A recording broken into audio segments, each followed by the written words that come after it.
Bon, je vais le faire pendant que je suis là. Laila Madagal. Oh yeah, ça fait longtemps ta charte elle est passée sous moi là comme ça, enfin sur moi. Donc mes yeux sont passés dessus, tu vois. Je me suis dit vas-y je vais me mettre dessus, il n'y a rien. Alors ton printemps c'est la maison 1, 2, 3, c'est ce qui doit renaître chez toi. Tu as Pluton qui rétrograde en Verseau et il tombe dans ta maison 1 qui est ascendant Capricorne, mais ça slide dedans. Tu as le nœud nord en Verseau qui slide lui par contre dans ta maison 2. Et tu as Saturne et Neptune en Bélier dans ta maison 2-3. 2-3. Salut Nati, comment ça va Nati? Et donc du coup, Pluton en maison 1, ça va te demander du coup en fait de transformer ta personnalité. Il y a une transformation qui se fait au niveau personnel, de changer aussi ta manière de te voir, de te définir, de te présenter même, d'exercer en fait ton pouvoir, ton autorité personnelle. T'as le nœud nord en maison 2. Ah, tu vas te poser la question, qu'est-ce qui a réellement de valeur pour toi? L'argent, l'autonomie, les talents, l'estime personnelle. Hein? En tout cas, tout ça, ça va progressivement dépendre moins du regard à l'extérieur. Pas flipper, ça va. Pas flipper. Alors donc, tu as Saturne et Neptune près de la maison 3, donc 2-3, mais plus dans la 3. Donc ça va te demander du coup de clarifier, de te repositionner. Saturne aide à faire ça justement. Certaines pensées qui sont en train de se dissoudre. Une certaine manière de penser et de travailler puisque c'est de Neptune dont on parle là aussi. Alors donc, il y a d'anciennes croyances aussi qui doivent disparaître. Surtout qu'elles ne te servent plus du tout, sont inutiles. Tu aurais dû même les laisser en hiver. Mais toi, c'est dans le printemps. Donc tu es en train de retravailler sur un cycle là. Bon, tu reconstruis d'abord ta valeur personnelle et ensuite tu te décides. Ne construis plus quelque chose uniquement parce que ça rassure les autres. Le regard extérieur, c'est un bordel, ça nous dévie même souvent en fait de notre propre direction, celle qu'on avait entamée, celle qu'on avait peaufinée, celle que l'on savait être bonne pour nous. En tout cas, l'été, on va aller en été chez toi. 4, 5, 6. Donc c'est ce que tu dois mettre en mouvement. Tu as Uranus en Gémeaux, maison 5, et tu as Mars en Cancer, maison 6. Bon, Uranus, ça va venir réveiller ta maison 5, ça va réveiller justement ta créativité, tes plaisirs, tes expressions personnelles, l'amour, les enfants, en tout cas tes projets personnels. Donc tu dois sortir d'une manière trop contrôlée pour t'exprimer, essayer quelque chose de beaucoup plus différent, hors de la normalité. C'est Uranus qui vient te l'apporter, ça. Et tu as Mars aussi, qui est en fin de maison 6, parce qu'il est en Cancer. Donc ça s'oppose littéralement à tes actions. Donc mets de l'ordre en fait dans ton quotidien, vu que c'est dans la maison 6 que c'est là pour le moment. Donc tu peux donner en fait beaucoup d'agissements, beaucoup d'activités et d'irritabilité aussi, pardon, si jamais tu cumules trop de choses. Donc transforme une idée créative en habitude concrète. Ne reste pas seulement dans l'inspiration. Maintenant, automne, 7, 8, 9. C'est les choses qui vont se transformer. C'est là où tu es en train de travailler de fou malade d'ailleurs. Ta zone automnale. C'est la saison la plus active chez toi d'ailleurs. Il y a plein d'influences qui ont le signe qui tombe dans tes maisons. As above, so below, tu vois. Donc du coup, tu as Mercure et Jupiter en Lion, mais ça tombe dans ta maison 7. Bon. Les relations là deviennent un lieu d'ouverture pour toi. Ouais. Il y a des discussions importantes qui peuvent apparaître dans le couple. Si tu es en couple par exemple. Sur des associés de potentiels associés. Sur des contrats aussi que tu es en train d'élaborer. Sur des collaborations également. Après, Jupiter est là pour faire grossir certaines choses. Il va faire grossir ce secteur-là. Donc, il y a quelqu'un qui peut venir t'ouvrir une porte, par exemple. Là, tu t'as checké le signe. Ben, c'est Jupiter qui t'a justement interprété que c'est un bon signe à checker. vois ce que je veux dire? Le symbole, en gros. Mais tu dois éviter de donner trop d'importance à une personne simplement parce qu'elle te promet beaucoup de choses. Alright? Donc écoute les propositions, mais conserve ton discernement. Disséquer le mental. Disséquer, tu vois. Discernement. Ah, ça dit le bien avec la Vierge, tu vois, j'aime bien. Bref, alors donc tu as le soleil là en ce moment qui est en Lion dans ta maison 8 et tu as la lune en Vierge qui est dans ta maison 8 again pour le moment. Parce qu'on va passer en balance plus tard. Et là on descend dans les profondeurs abyssales. On sort là-bas avec des abyssales souvent. Mais tranquille, on va faire le taf. Donc la maison 8, en gros, va regarder tes attachements, ta confiance, ton intimité aussi. Oui, ton intimité aussi, c'est la maison du SEX. Ton argent aussi, celui que tu partages avec lui. Ou elle. Ouais, bref. C'est la maison des tabous aussi. Bon. Tes dépenses, donc, du coup, tes dépendances aussi qui peuvent devenir très obsessionnelles, tes pertes et tes transformations. Donc là, le soleil va te rendre consciente en fait dessus, sur ce que tu peux plus garder sous contrôle ou même sous silence. Donc la lune là est en Vierge en maison 8. Ça va rester là un moment de toute façon, mais ça va slider dans ta maison 9. Donc tu vas certainement en fait te demander en faisant le tri comme la Vierge justement le fait si bien, qu'est-ce qui t'appartient réellement? Qu'est-ce qui est réellement à toi, tu vois? Qu'est-ce que tu portes pour quelqu'un d'autre? Et qu'est-ce que tu es, ou plutôt où tu es devenu trop dépendante émotionnellement, matériellement ou psychologiquement? Ça traite avec la psychologie énormément. C'est une maison qui concerne le subconscient sur lequel on aime se fixer pour se comprendre. Comprendre nos traumas par exemple. Donc sois pas dans le drame par contre. Hein.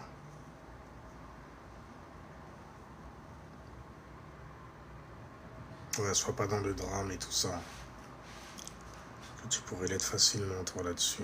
En tout cas, au niveau de ce qui concerne la maison 8. Donc, tu observes les liens avant de les couper. Observe-les bien. Fais bien le tri, analyse-les bien, pardon, analyse-les bien. Donc, comprends d'abord ce qui te maintenait attaché à certaines choses. La maison 8, c'est la maison aussi où on dépend énormément de certaines choses. Ah, pardon, Mel. Je termine. Donc, du coup, tu as la lune là qui entre en balance. Donc, j'ai dit, ça slide dans ta maison 9. La maison 9.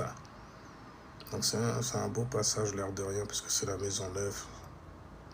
La maison de l'expérimentation spirituelle. Donc, des expériences.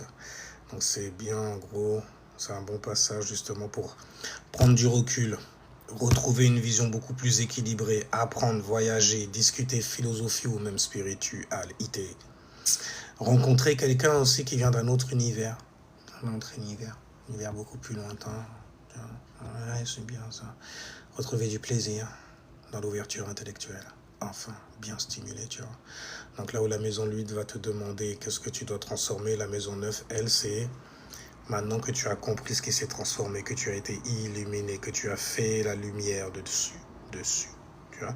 Quelle nouvelle philosophie veux-tu adopter? Et c'est important avec ton Pluton, dans ta charte à Pluton en maison 9. Donc tu vas changer en fait ta manière de voir le monde. Ça peut même changer ta vie, hein, pour de vrai. Juste la manière dont tu vois le monde, ça peut changer ta vie, ton quotidien.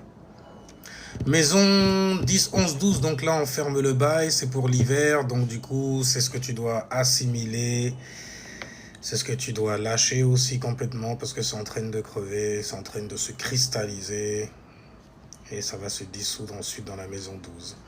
Mais là, c'est ce que tu dois assimiler. Tu as déjà Mars et Saturne en Scorpion, maison 10, 11, ok. Uranus en 11 et Neptune en 12. Non, toi t'es balèze là au niveau de l'hiver. En même temps, t'es un signe d'hiver au niveau de ta personnalité, c'est un peu normal. Donc tu dois apprendre à laisser mourir certaines ambitions, relations sociales ou même des anciens rêves quand ça te correspond plus du tout et que ça correspond plus du tout à qui tu es devenu aujourd'hui. Parce qu'il y a des transformations qui se font au niveau de ton identité aussi. Tu as Mars et Saturne dans la maison du statut social, la maison 10, des grandes ambitions aussi. Donc ça va te donner énormément de volonté au niveau professionnel, mais aussi une tendance à vouloir tout maîtriser. Tu as Neptune. Alors toi, ton Neptune est dans la maison 12 normalement. Ouais, c'est ça. Donc tu as Neptune en maison 12 qui va te dire justement que tu peux pas tout contrôler. Donc là, tu es en train d'apprendre à distinguer persévérance et acharnement. Donc, globalement pour toi, le printemps, c'est tu es en train de te redéfinir, tu reconstruis ta valeur. L'été, là, c'est là où tu te mets en action. C'est tu es en train de remettre en fait de la créativité dans ta vie, tu es en train de la transformer. Tu transformes même les habitudes que tu as, tu les concrétises un peu plus. Elles se concrétisent un peu plus. L'automne, ce qui est en train de chuter. Donc là, tu travailles tes relations et surtout tes attachements profonds. N'oubliez pas qu'en automne, il y a la maison 8, la maison des transformations. Donc c'est actuellement la zone qui est la plus activée là chez toi. T'as l'hiver donc du coup, là où tu dois assimiler certaines choses, donc tu dois accepter de terminer ce qui ne te correspond plus du tout, qui correspond plus du tout à ta direction. Donc au niveau de la lune en vierge, lorsqu'elle va passer dans le signe de la balance, là, en vierge, tu es en train de trier, d'analyser, de nettoyer aussi tes attachements, tu es en train de décrasser le fond, et bim, il y a la lune en fait en balance qui conjoint en plus Vénus. L'amour et l'harmonie, tu vois, maison 9. Prends de la hauteur, n'oublie pas qui est né de la maison 9, c'est les Sagittaires, ils prennent toujours de la hauteur face aux problèmes du monde, des mondanités, conneries comme ça, tu vois ce que je veux dire? Truc de prise de la, prendre la tête là comme ça, ils veulent nous mettre des menottes aux pattes. Enfin bref, donc tu prends de la hauteur et tu retrouves l'équilibre, ok? Et tu choisis une nouvelle manière de voir ta vie. Donc cherche pas immédiatement à remplacer ce qui se transforme, ok? Tu comprends d'abord ce que cette période cherche à t'apprendre. Voilà. Donc la nouvelle direction elle va apparaître ensuite beaucoup plus clairement pour toi. Peu importe en fait vers quoi tu te diriges et ce que tu veux aussi. Alors c'était une petite lecture en vitesse d'une charte astrologique concernant les mois ou les saisons ésotériques. On se fait assaisonner comme ça. Salutations à toi, bienvenue Mélissa. Ça va quoi? Ça va et toi? On m'entend Ouais, ou ça va. pas? Comment? Ouais, ça va. Je suis désolée parce qu'il y a le ventilateur, il fait trop chaud, donc si on m'entend pas, il faut me dire. Si, moi je t'entends. Je sais pas Bon pour bah, les autres, hein, mais moi je t'entends. ça alors. Ah, je suis désolée parce que t'étais partie sur un autre truc, rien à voir, mais j'allais te faire un message. Après, j'ai vu que t'étais en live, je me suis dit je vais monter. Mais tu sais, c'était par rapport au tatou là tout à l'heure, Mhm, où tu disais que c'était plus un truc d'homme. C'était mhm, plus une culture d'homme. Et mhm, je suis pas trop d'accord avec toi parce que, bon, à part mon expérience à moi, j'ai souvent l'impression que quand tu vas dans des trucs un peu vraiment tribaux, vraiment le tatouage qui a une signification, qui a une essence, c'est souvent porté par les femmes parce que justement les femmes elles portent leur culture en général dans leur communauté et au contraire ici en Occident, c'est un truc un petit peu plus masculin parce qu'on a cette idée aussi de tatouage en prison, tatouage de marin, tout ça. C'est plus cette culture-là, moi, je trouve. mhm, Alors que, enfin, un tatouage de marin, il y a une... plus maintenant, enfin, je sais pas s'il y a des marins qui se font encore des tatouages, mais je pense que oui. Mais vraiment, à l'ancienne, ceux qui avaient tel tatouage qui voulait dire qu'ils étaient allés sur telle mer ou qu'ils avaient fait partie de tel et tel équipage, là aussi, il y a une essence et il y a quelque chose de vraiment concret, il y a une vraie culture autour de ça, il y a un vrai symbolisme. Mais aujourd'hui, que ce soit homme ou femme, tu vas chez le tatoueur, le tatouage, il a le symbole que tu veux lui mettre, en fait. Si tu veux te faire un papillon sur la fesse gauche, si tu veux te faire une tête de mort sur le bras, ça n'a pas forcément un sens Bah, derrière, à dis quand part même, celui hein, que la les personne femmes, va vouloir lui mettre. au niveau de la culture, elles portent la culture, ok. Mais elles sont pas les représentantes de cette culture-là. La représentation, c'est masculin, c'est yang. C'est pas elle qu'on va mettre devant en vrai de vrai pour représenter une culture. C'est elle qu'on va mettre devant, par contre, pour montrer comment on fait pour la porter. Et la culture en question, il faut lui donner toujours une direction, encore une énergie d'homme. C'est on va là-dessus, hein, bien sûr. Non, je suis d'accord avec toi, mais tu vois, par exemple, chez nous, le tatouage, on a du tatouage tribal où vraiment Mhm. c'est ancien et tout, avec vraiment du symbolisme, etc. Et en fait, Mhm. c'est vraiment un truc de femme. C'est-à-dire que 90% des tatouages qui vont être faits, c'est des femmes qui vont le faire sur des femmes. Et il y a tout ce truc, en fait, c'est esthétique, Mhm.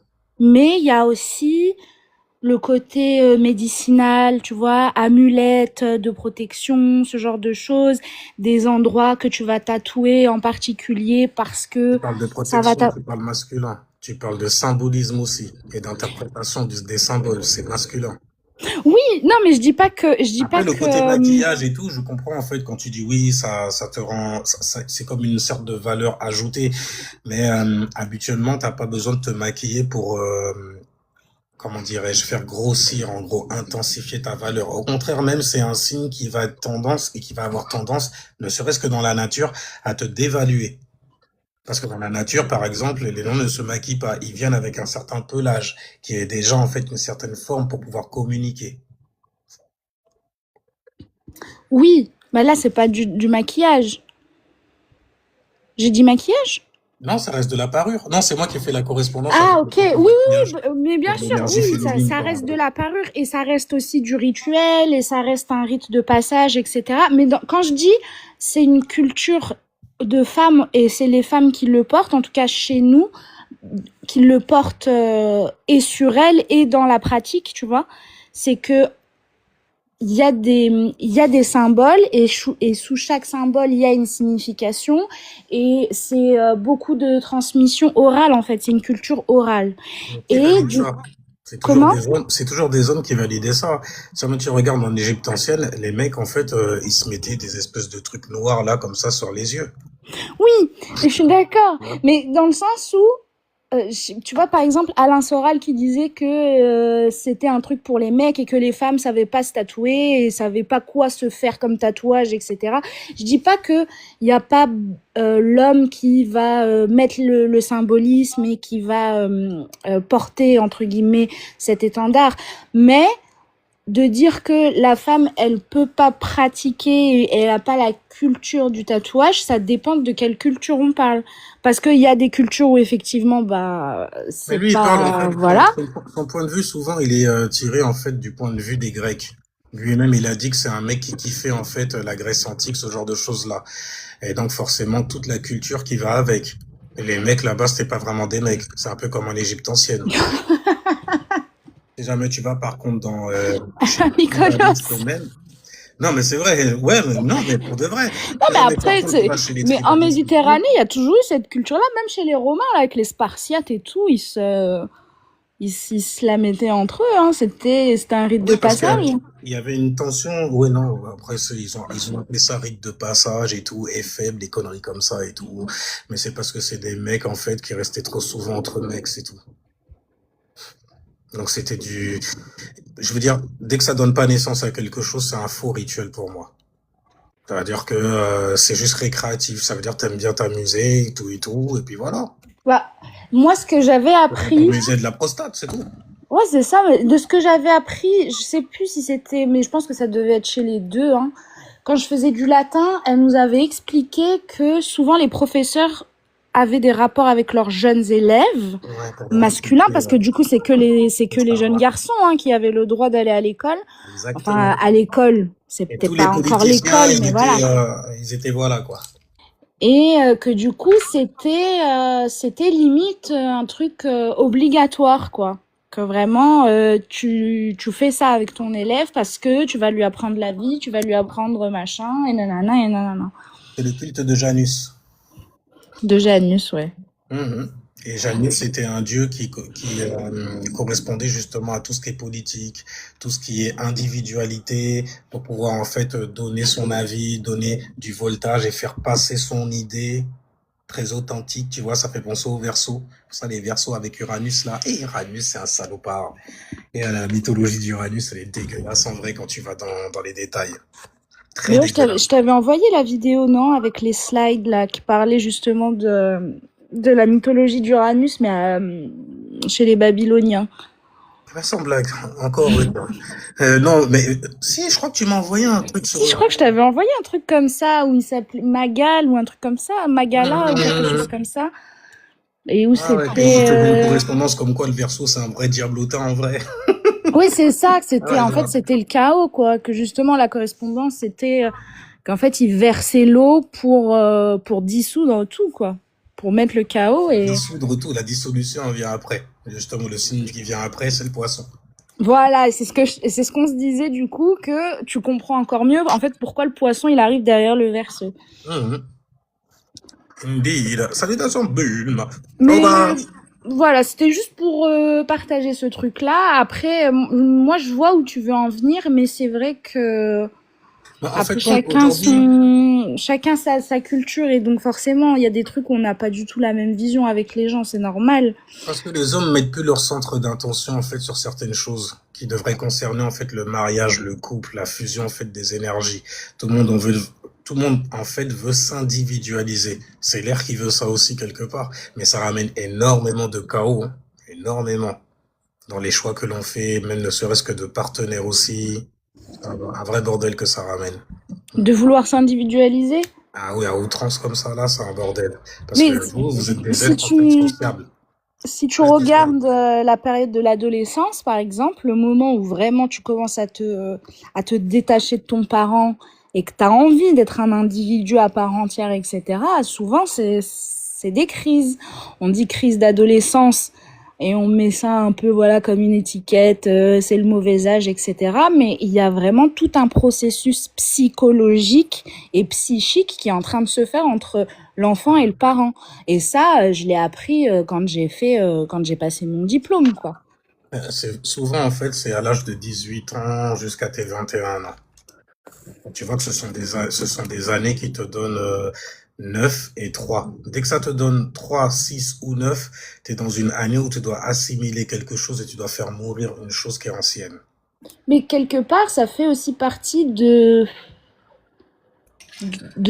l'évolution du petit être, que ce soit Oui. ton enfant ou pas, en fait. Parce que des périodes comme ça où ils vont vouloir s'opposer pour comprendre leur individualité et le fait qu'en fait, ce sont des êtres à part entière, t'as des périodes comme ça, déjà dès la petite enfance, dès qu'ils commencent à comprendre ce que c'est que le nom, tu le bouffes à toutes les sauces. Et en fait, en tant qu'adulte, tu te dis c'est chiant, etc. Mais il y a un vrai Non, c'est processus nécessaire. psychique derrière. Ouais, Ça c'est sert comme une vraiment, c'est vraiment initiation. utile. C'est ouais, c'est littéralement une initiation. Où tu Ça, prends c'est par les âges. Par conscience. contre, on n'appellerait pas ça crise dans ce cas, même si je comprends en fait le mot, parce que les transformations, ça implique aussi quelques crises parfois. Mais si jamais c'est bien contrôlé, par exemple, si jamais t'as un enfant et tu comprends ses énergies et tout ça là, il va pas se rebeller contre toi plus tard. Donc il y aura pas cette phase justement de crise d'adolescence. Il y a beaucoup d'enfants qui n'ont pas vécu ce genre de choses-là, ce genre de crise-là.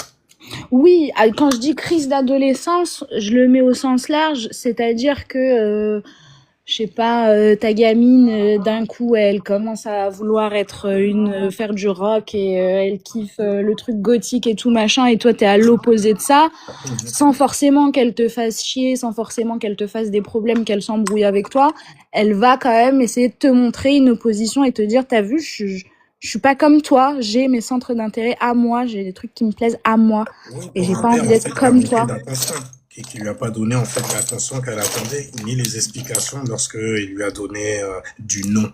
Non, tu n'auras pas ça par exemple. Non, tu ne fais pas ça. Tu vois, il n'y avait pas d'explication concrète et tout. Il y a toujours cette phase de rébellion qui arrive, surtout vis-à-vis des Mais femmes, des filles même carrément. C'est important ça aussi. c'est bien aussi la rébellion. Mais C'est on a bien, c'est besoin de ça. nécessaire. C'est ça, c'est Quand t'es nécessaire. jeune, surtout quand t'es adolescent, t'es jeune, t'es tout jeune, t'es jeune adulte, tu crois que le monde, il t'appartient. Tu penses vraiment que le monde, il est à toi et que tu peux faire ce que tu veux, tu peux mener les révolutions que tu veux et tout. Et elle est belle, cette illusion, il faut en profiter. Mais ça, Avant d'arriver dans la, métro, boulot, ça, dodo.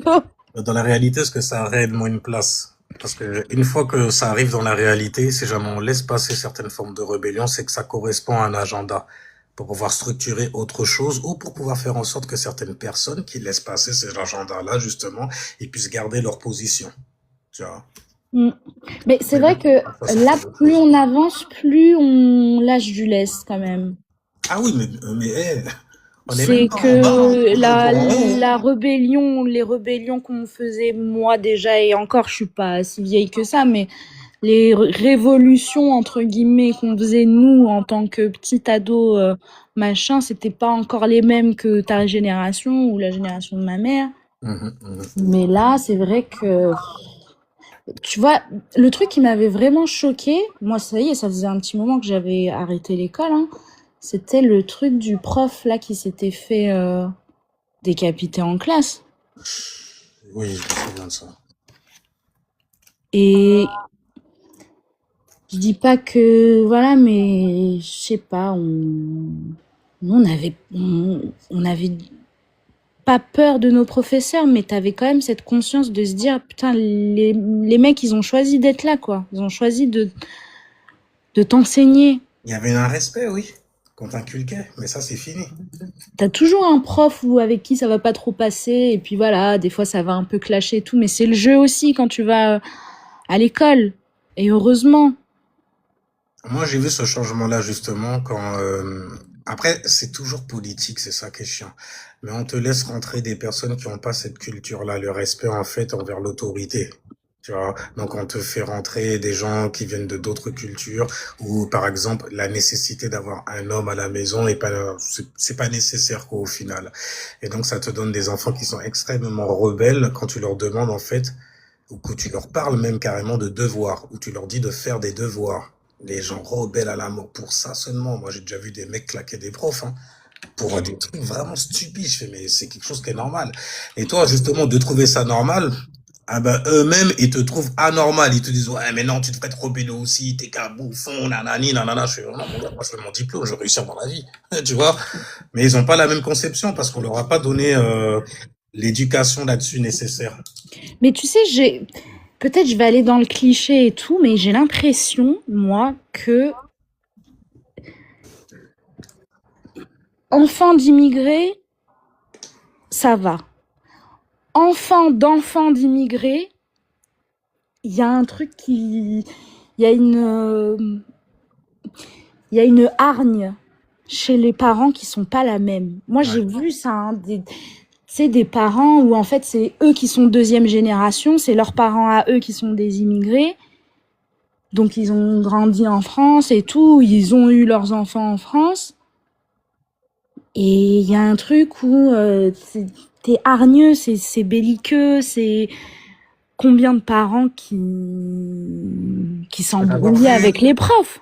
d'avoir vu tes parents galérer, par exemple, et puis ne pas ouvrir leur bouche pour se rebeller et tout ça. C'est souvent ça, en fait, que tu vois. Et forcément, ceux qui sont arrivés ici, ils sont arrivés pour différentes raisons par rapport à toi, en fait, qui est né ici dans l'opulence, en vrai.